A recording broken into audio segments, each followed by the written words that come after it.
சனாதன கும்பல் என்றால் BSS என்கிற RSS கும்பல். அவர்கள் மறுபடியும் ஆட்சியை கைப்பற்ற துடிக்கிறார்கள். அருமை தோழர்களே, நாட்டுக்கு பேராபத்து. குறிப்பாக புரட்சியாளர் அம்பேத்கர் அவர்கள் வகுத்தளித்த அரசமைப்பு சட்டத்திற்கு பேராபத்து.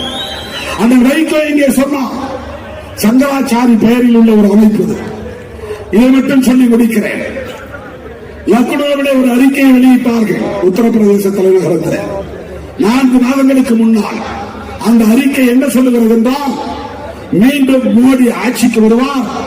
ஆட்சிக்கு வந்தால் நாங்கள் வெளியிடுகிற இந்த அரசமைப்பு சட்டம் தான் இந்தியாவின் அரசமைப்பு சட்டமாக மாறப்போகிறது.